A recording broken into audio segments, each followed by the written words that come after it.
Hello everyone, it's dragonplatinum here, and welcome to the Playing Crazy building competition number 5. This was probably one of the most interesting competitions I've hosted so far, and each build in this competition was extremely well made, so I'm excited to get the chance to show them off to you. Just before we dive in, if you would like to support my channel and see more videos like this one, I have channel merch with a link down in the description below, as well as there is a join button to become a channel member. However, just simply subscribing and liking the video always helps out a ton. To kick things off, there is 121 entries submitted to the competition, and 9 finalists were selected for this final video. Before we hop in, I'll quickly talk about my 3 marking criteria so you guys have an idea of what my ratings are based off. First off is design. This will be the overall look and style of the build, along with how nice the paint and other small details are able to complement the mech as a whole. Next up is difficulty. This is pretty similar to design, but it's all about things like block count, overall build difficulty, techniques used, and making sure it all comes together in one nice complete package. Lastly is handling. This will be mostly about making sure that the mech is able to move properly and with relative ease. Now, with all that out of the way, let's go see those mechs.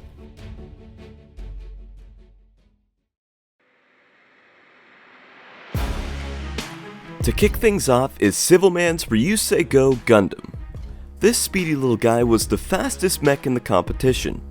Design-wise, I thought it matched the Gundam it was based off of perfectly, and I felt it was really detailed for its compact size.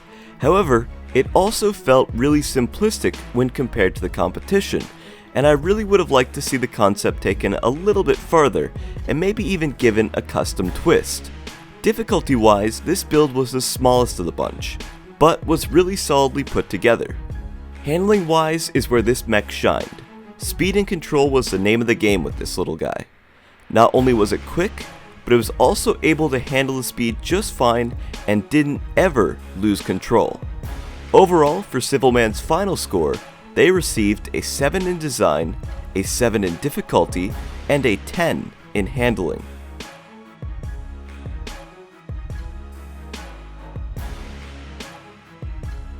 Next up is Gwenfer's Siren Head. Based off the spooky cryptid himself, this build was truly terrifying. Design-wise, I loved everything about this. The shape, the size, the color, the texture, everything on this mech just screams Siren Head, even down to the way it walked. Difficulty-wise, this build sort of hung out in the middle of the pack. However, I definitely can't take away from the passion and time put into the good-looking design and the small details that were added. Handling-wise, Siren Head handled monstrously. Not in a bad way. What I mean is that when it began to walk, it really had that inhuman, monstrous sort of stride to it, just like what you could imagine a real-life Siren Head would have walked like, and this added so much more to the overall feel of the build. Overall, for Gwenfer's final score, they received a 10 in design, a 7 in difficulty, and an 8 in handling.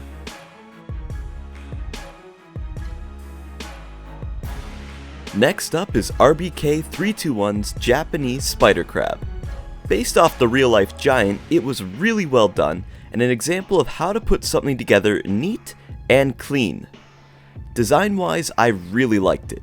It just looked so clean, well put together, and everything just really worked on it. Difficulty-wise, this build looked like something pretty hard to pull off, and was quite impressive. However, when I compared it to the competition, it just felt slightly below the top. But it's still a great example of how to put together a good-looking mech. Handling-wise, this big crab was actually able to crab walk. I was quite impressed with its movement ability, and that was definitely a shining point on this mech. Also, its ability to dance and pick up a little chip to eat was pretty cool. Overall, for RBK321's final score, they received a 10 in design, a 9 in difficulty, and a 10 in handling.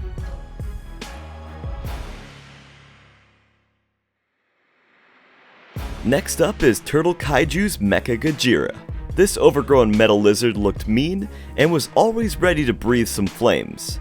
Design-wise, I thought it looked pretty cool. The hands, fire breath, and lights I think were all aspects of the build that really gave it life. Difficulty-wise, it looked pretty tough to put together, but compared to its competition, it was about middle of the pack and average. Handling wise is where this mech had the most difficulty. The mech had a really big tail, and this did cause a few problems with balance, causing the mech to start spinning out of control sometimes when it was on the move due to the momentum of its tail. Overall, for Turtle Kaiju's final score, they received a 7 in design, a 5 in difficulty, and a 4 in handling.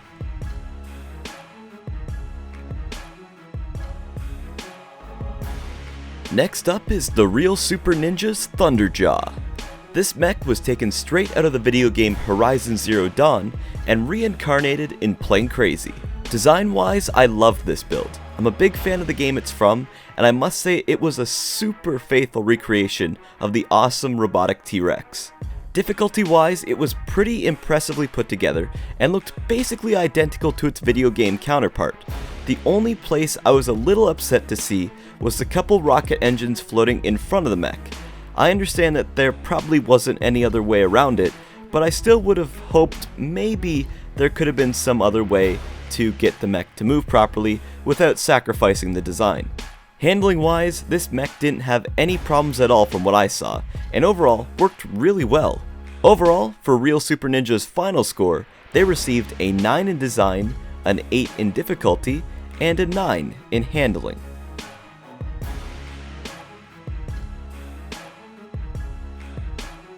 Next up is the Skeiraz's General Grievous.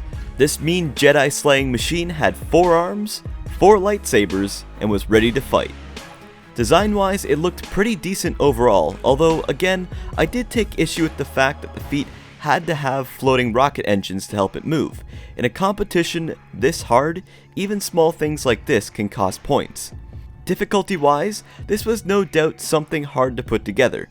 However, compared to its competition, it just didn't stand out as one of the most difficult mechs in the finals. Handling wise, the General had some difficulty moving around. Movement was a little jerky, especially when trying to walk. However, the arms and lightsabers functioned just fine. Overall, for the Skeiraz's final score, they received a 6 in design, a 5 in difficulty, and a 5 in handling.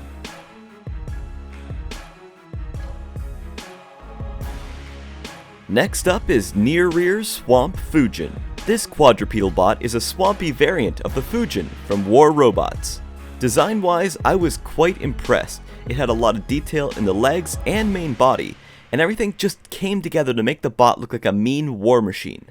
Difficulty-wise, this was one of the mechs that looked probably the hardest to build.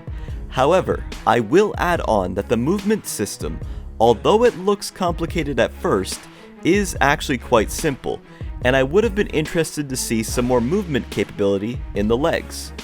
Handling wise, this mech was no speed demon. However, it did function, and adding on the fact that the guns and main body could rotate, you've got a recipe for a well put together robot. Overall, for Near Rear's final score, they received a 10 in design, a 9 in difficulty, and a 9 in handling.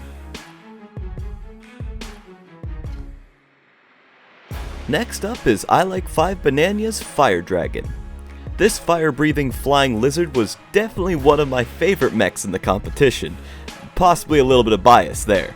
Design-wise, this mech was pretty cool looking. I liked the color schemes, the fire breath, the wings, the tail, everything just really worked on this build. Difficulty-wise, this one definitely looked tough to put together. I can only imagine the struggle of actually getting this thing to fly properly while being such a different sort of shape. Handling wise, the dragon was able to take off by flapping its wings, it was able to glide in the air, and it was able to land with no real issues. It seemed to handle pretty well, and that was really cool to see. Overall, for I Like 5 Banana's final score, they received an 8 in design, an 8 in difficulty, and a 9 in handling.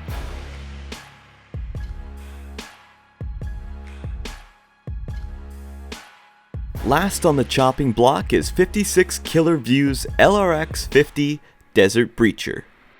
This custom behemoth was the biggest mech in the competition, as well as it carried the smallest mech in the competition as well. Design-wise, this giant was stunning. The level of detail put into the whole body, piled on with the fact that it had an extra tiny mech inside of it, while also housing a cockpit for a pilot to control it from inside the head, was so cool. Difficulty wise, this was no doubt at the top. This bot was packed with so many features, while also looking so darn cool, I couldn't believe it. Every time I thought I had seen it all, a new thing would just kinda pop up. Handling wise, this mech worked really well. It did create quite a bit of lag while moving because of its size, but all of its joints were able to move, the hands could also open and close, and everything just came together in one working package. I should also mention the tiny mech also worked just fine. Overall, for 56 Killer View's final score, they received a 10 in design, a 10 in difficulty, and a 10 in handling.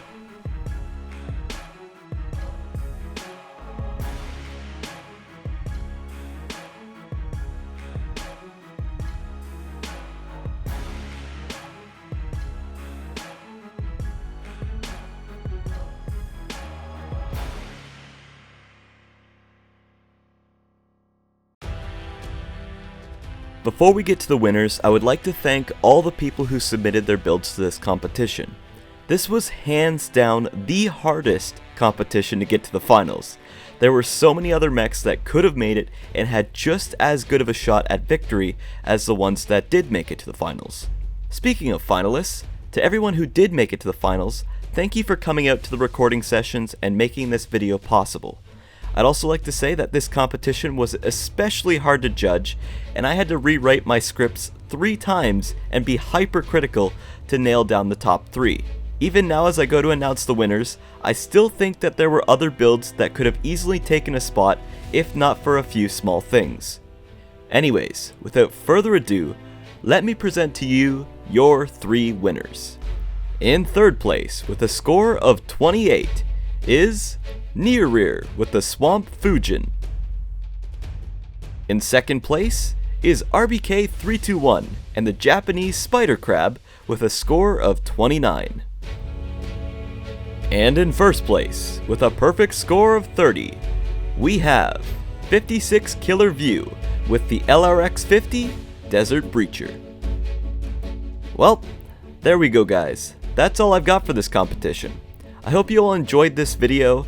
To the competitors, I hope you enjoyed competing because it was so hard scoring you guys. I would also like to mention that this will be the last major competition I'm putting together for the foreseeable future.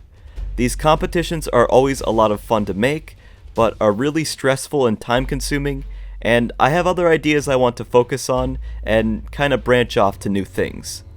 I'm sorry if you were looking forwards to another big competition, but as of right now, I don't have plans to make it. However, other than that, thanks a lot for watching this video. If you guys liked this video, feel free to give it a like, comment, and subscribe. And as always guys, it's dragonplatinum, signing out. Peace out guys. Bye.